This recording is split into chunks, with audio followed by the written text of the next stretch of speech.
Okay, I'm here with Graham Jones of Fit New Zealand, and delighted to have the opportunity to speak with you, Graham, for our audience at the Global User Conference. Really appreciate your time today, and thanks so much for participating in the event. Obviously, we're interested to learn about the story of your implementation of DDMRP and Replenishment Plus at Fit, but maybe as a way of getting started here, we just give us a little bit of your background in terms of your experience with supply chain and how you ended up at Fit New Zealand. Sure.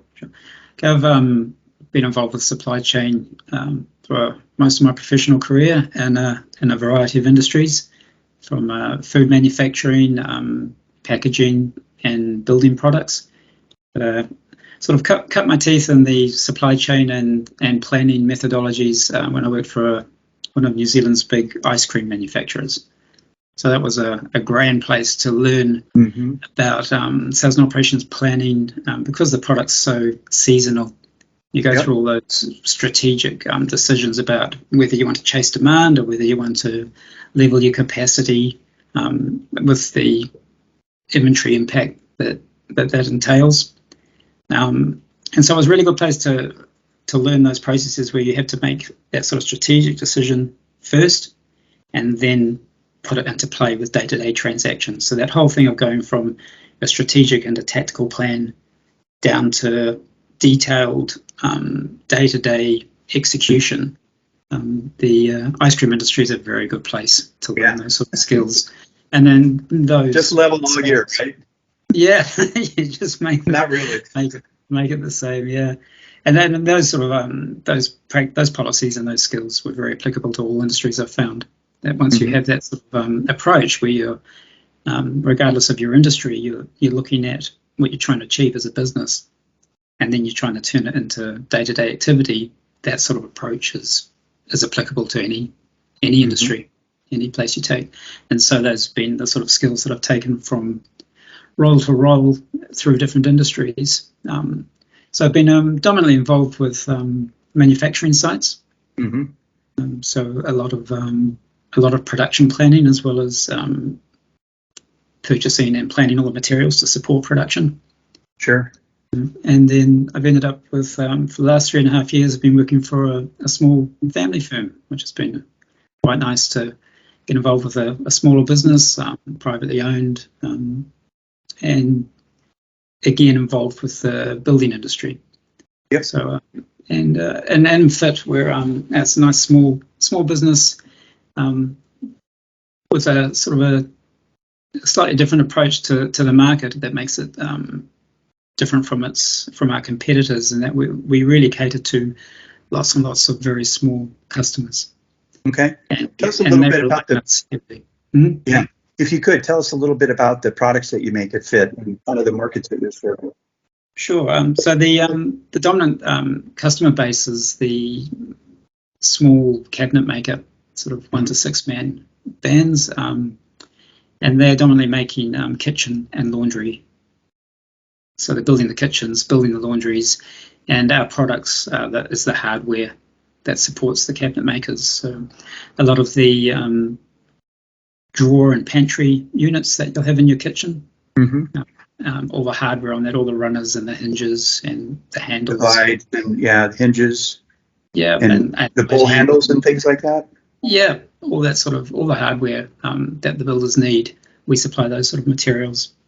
We also do our proprietary range is actually a bin unit, so laundry and kitchen bins. So under your bench, so under your kitchen sink, you grab the handle and pull it out, and the whole unit comes out, and there's a couple of bins in there for either your food waste or your hard waste. And so we make those units, but they're assembled. So we have a small assembly unit in one of our warehouses, and we purchase all the components and assemble them on site. Okay. And that makes up about 1/3 of our business, those proprietary units. And so how has the building trade been of late? Thinking of the pandemic, and I know New Zealand had some pretty unique restrictions that your Prime Minister had implemented for health and safety and all that. That was quite of note in the news on the western side here. Just talk a little bit about what the experiences have been for the last couple of years for your business. Sure.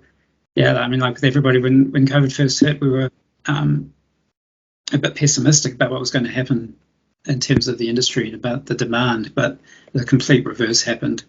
Yeah. The building industry in New Zealand has boomed post-COVID.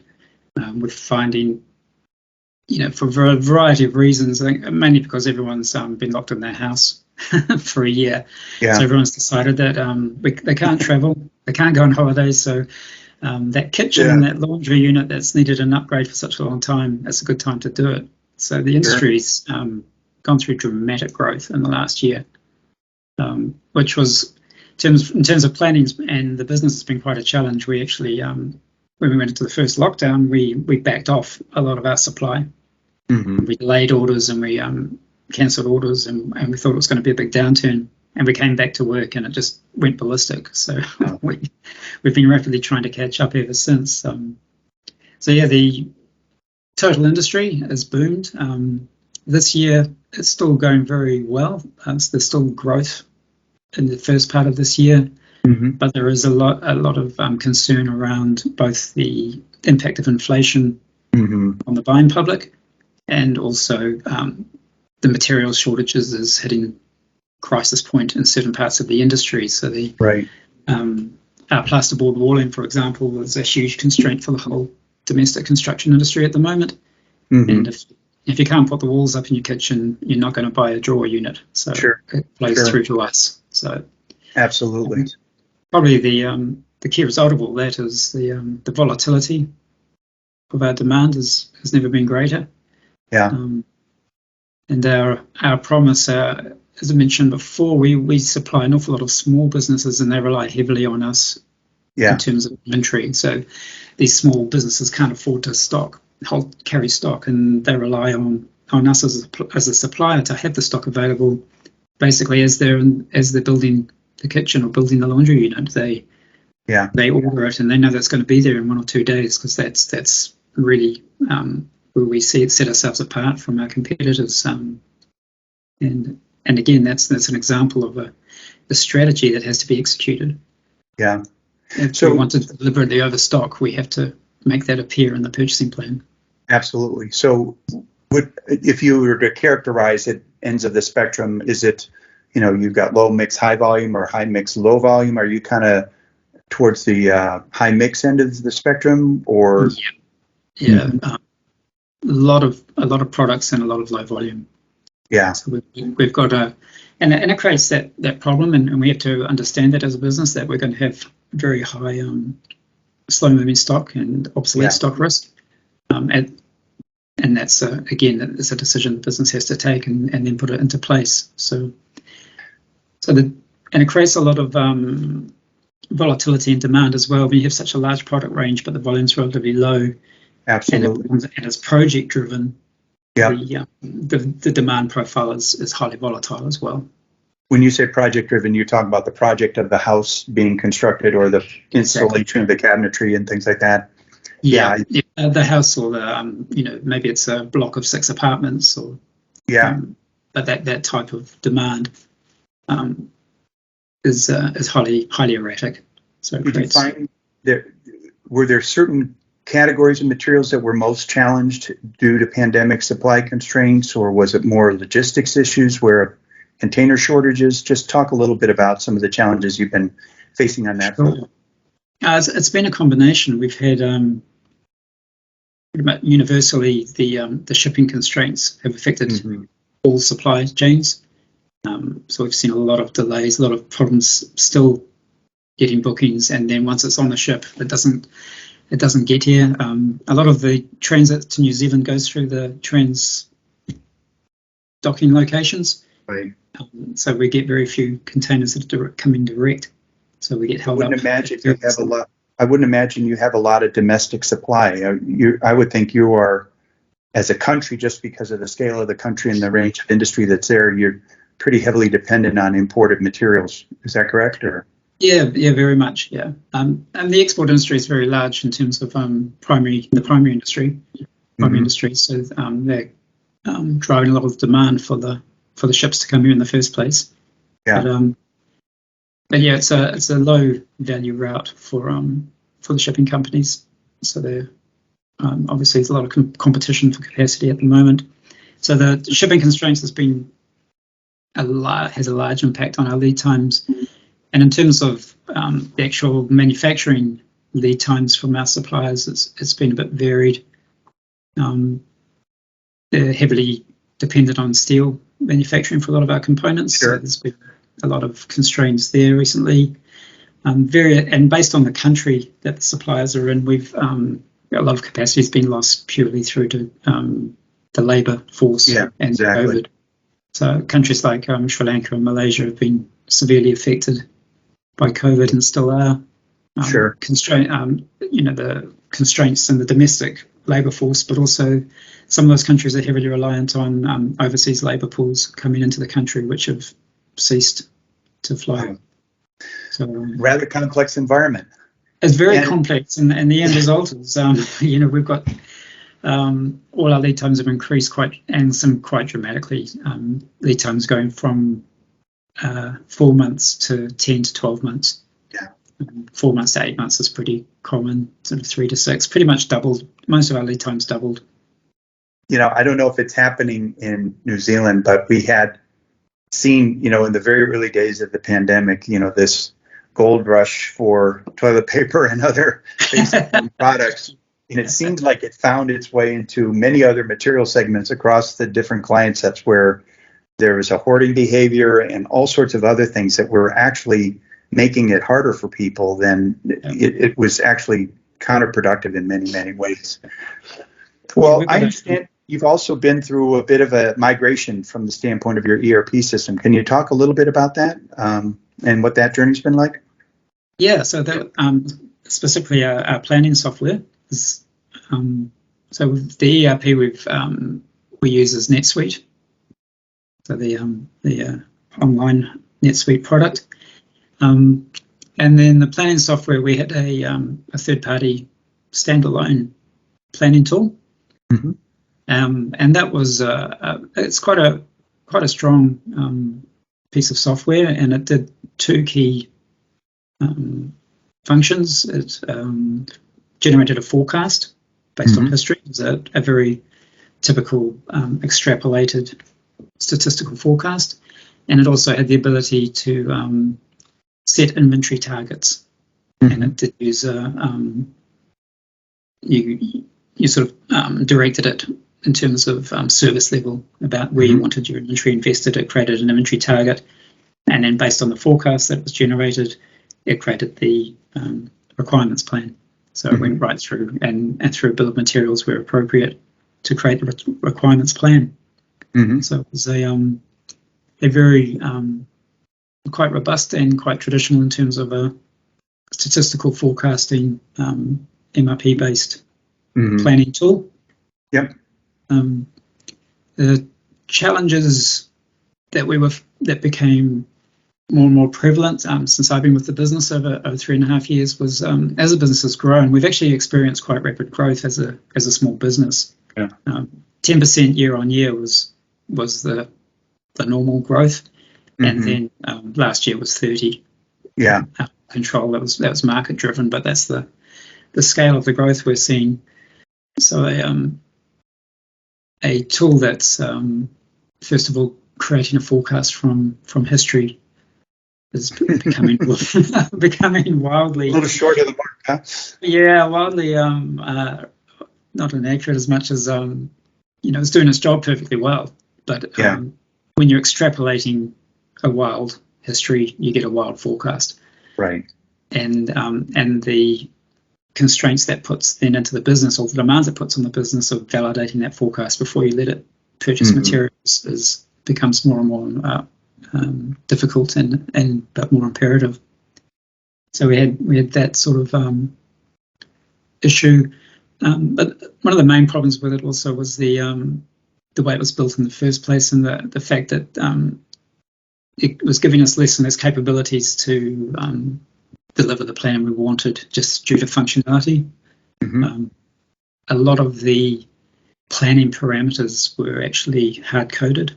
They buried them in the logic of the transfer of data between the ERP system and the planning tool. So a lot of the logic got hard-coded into that, and that was very hard to work out sometimes why it was doing what it was doing, and then very difficult to change it. So there's a lack of flexibility there. And then combined with that, of course, when you've got a forecast-driven process, you need a forecast validation process. Yeah. And we're facing that, the very normal, I'm sure everyone's experienced with the challenges of engaging a sales and marketing team to actually validate a forecast. The more data you put in front of them, the less interested they are. And then we made it even more complicated by using different units of measure. So the system was set up in operational units of measure, and so they couldn't even talk the same language. Oh boy! So we just basically made it as hard as possible for ourselves to validate the forecast before we loaded it. So that was a big challenge for the business. Yeah. To actually, you're trying to capture that market intelligence, obviously, and bring it back into your operations plan. And when you make it difficult to capture that market intelligence, your operations plan suffers accordingly. So there was that very normal forecasting challenge that was there. That was inherent in the tool that we were using and the methodology that we were using. Yeah, how did you then come to find out about DDMRP and Replenishment Plus and things like that? Can you just comment on what that kind of that was like for you? I don't know if you had much background in it or if it was all kind of new news or whatnot. I had a bit of background. I'd been involved with the New Zealand branch of APEX, the APEX institution. So I'd been introduced to DDMRP as a concept a while ago, so I knew what was there, but I hadn't been exposed to it in detail. And then we worked closely with some businesses in Australia, and they also were looking for demand planning software, and they were introduced to DD Tech and the DDMRP methodology, introduced us to us, and then we started the pre-sales process with DD Tech accordingly. So it moved relatively quickly. I was very keen as a just from a supply chain or sort of boffin perspective of delving into DDMRP more and adopting that methodology as an evolution of not as a replacement but as an evolution of MRP techniques. I was very interested in working with a business that had provided a piece of software to deliver that methodology. So I was very excited as a purely as a almost academic exercise, but also found very quickly that it helped us from a business planning perspective as well. And a lot of that was so we went through the pre-sale process with DD Tech and explored the advantages of a DDMRP approach. The immediate attraction for our business was the removal of a forecast process. And that's the detailed forecast process. That's that sort of nuts and bolts, trying to get people to agree to numbers, as opposed to a genuine, gathering of market intelligence that can then be applied to operations. That part of the S&OP process is still as important. But if you can take away some of the drudgery of looking at masses of data and focus it on talking market trends and new product launches and phase in, phase out plans, and get the sales marketing team really engaged in that, which is easier in that. So that benefit of removing that detailed forecast planning was a huge attraction in the initial sense. And then the approach in terms of how it managed inventory, trying to the introduction of the buffer zones as opposed to pure forecast-driven replenishment techniques, and the phrase that really caught my attention during that pre-sale process was the clarity of the signal. That was a very good description of what it's Yeah. like once you turn it on. Is that Yeah. no matter where you are in the system, whatever process you're looking at, the signal is very clear. Yeah. It takes you to where you should be looking. Mm-hmm. And so that approach was that benefit became quite high in terms of let's explore that in terms of a benefit of the system. Yeah, I think the idea of prioritization is really important in being able to, because most companies now, what I'm seeing with our other clients is that the amount of human capacity to deal with an ever widening range of items to manage is kind of, they're going in opposite directions, and it's making it harder and harder to keep up. And that's why we need more exception management kind of oriented software that helps you really pay attention to the things that need attention. Yep. And gives you confidence that when what you're not looking at is going to be fine and it's taking care of itself. Is that kind of the environment you're finding? Yeah, that you exactly, that you want to look at the top of your list.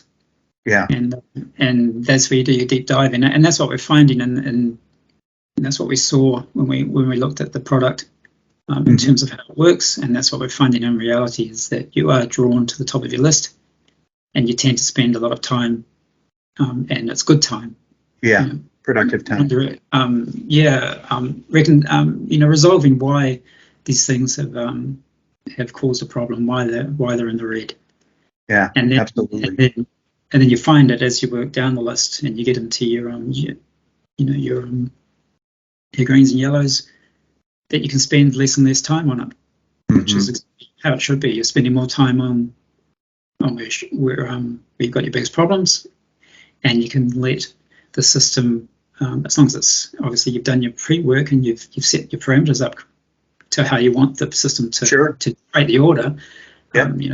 Obviously spend that time up front to the point where you can start to let the orders pretty much take care of themselves. Did you apply any specific tactics with perhaps to counteract some of the issues with lead times and vendor supply constraints? In your buffering strategies, did you use any creative ideas you could share that were useful for you in that kind of supply constrained environment? I think what I found pleasing was that you didn't have to try and trick the system at all. You used the functionality that's there. So I've been pressured in the past to trick the systems by introducing long lead times that aren't real, or MOQs that aren't real, to try and force inventory into or even the worst thing is create a forecast that's deliberately too large to try and get more stock in. The classic S&OP issue in terms of a sales process, a forecast process. Yeah. So what I found pleasing was you didn't have to do that. If you want to protect yourself because of the unknown, because of the supply variability, which is one of our biggest challenges at the moment. Right. You can say, well, we haven't got a lot of options here. We're typically going to have to protect ourselves with inventory. But you can be very deliberate about it.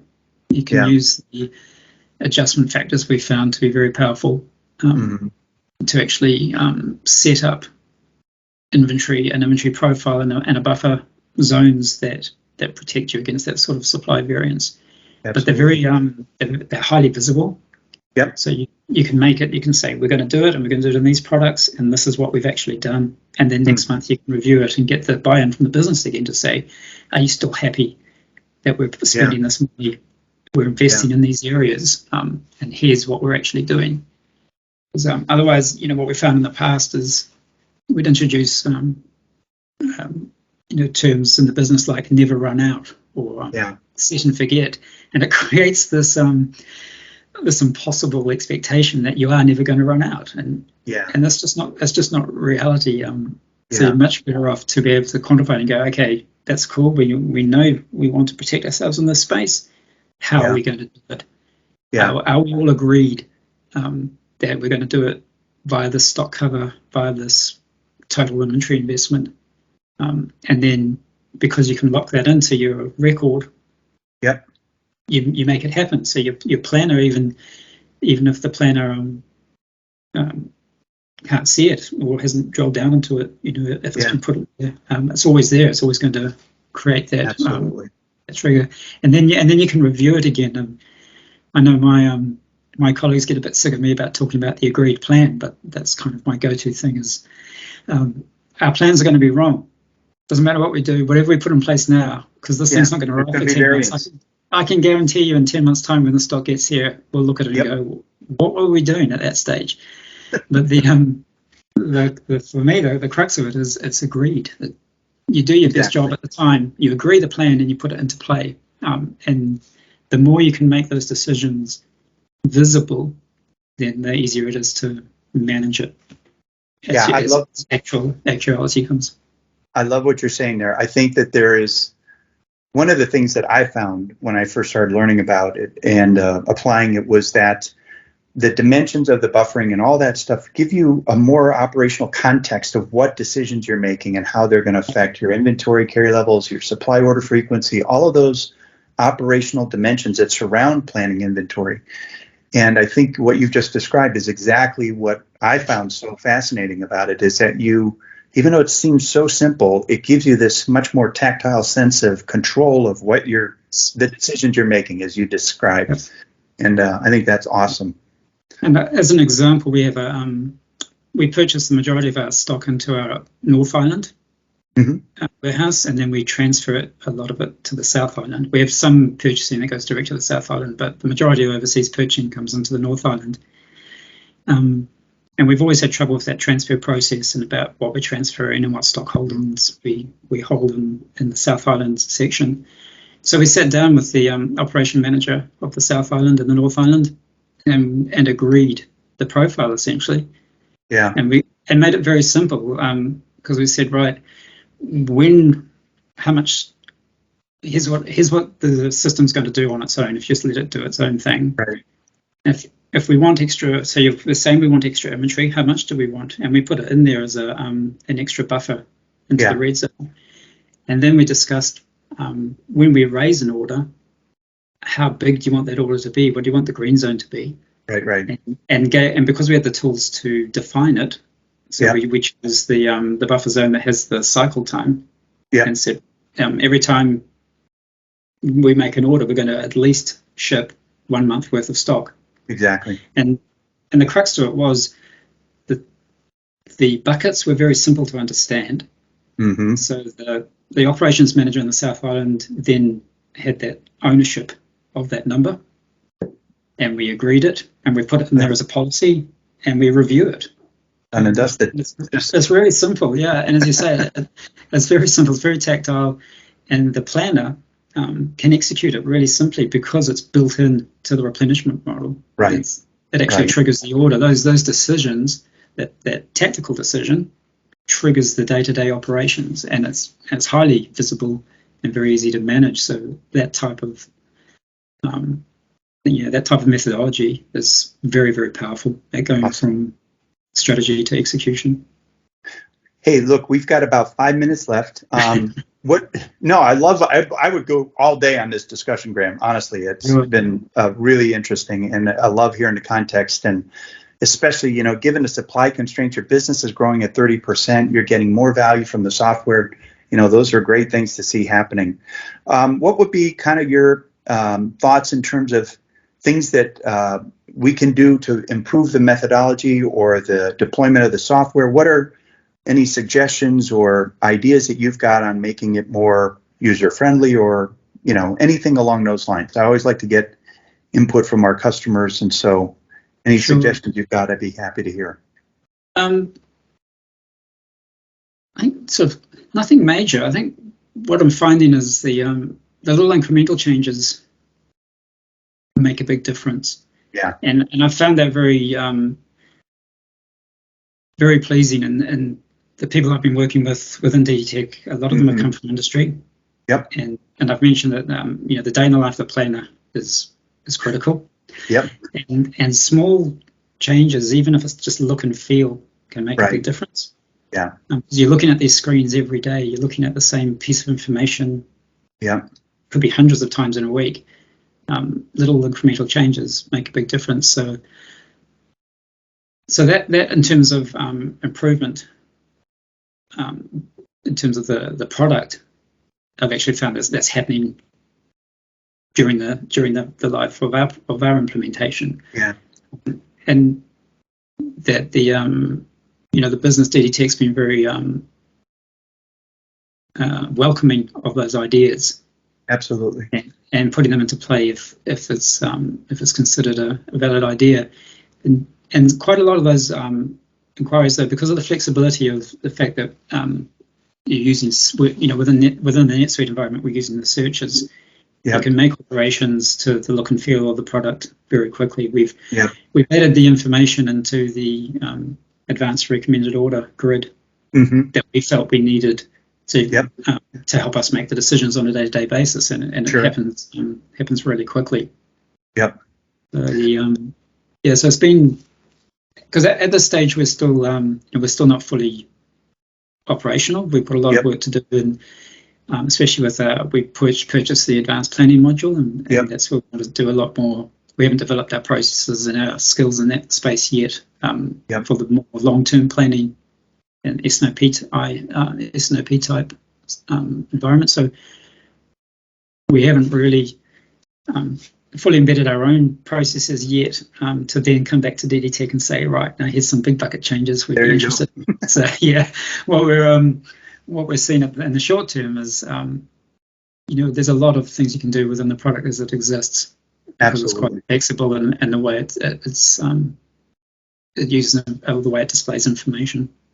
Yeah, I think the NetSuite platform and the scripting, the suite script as they call it, and the flexibility that gives you and tailoring the implementation into your environment is really helpful.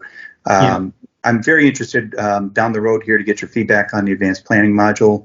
The whole philosophy there, just like we're doing in the actual planning side, when we start looking more forward direction and future planning and S&OP, DD-S&OP as we call it, we think that there's a lot of further ground to cover there. New ideas, ways to make it more of an exception management. We don't need to go back to the consensus demand plan and supply plans and all this celestial alignment, as I call it. Yes. It's more about building agility into our business the way you've done. Sure. And it's clearly demonstrated in what you've been able to accomplish. So my hat's off to you and your team. That's phenomenal growth rate in a very difficult and challenging environment. So well done. I think all that ice cream experience you had was really effective. It's paid off, yeah. Ready for peak season, huh? And hopefully it stays for some time, huh?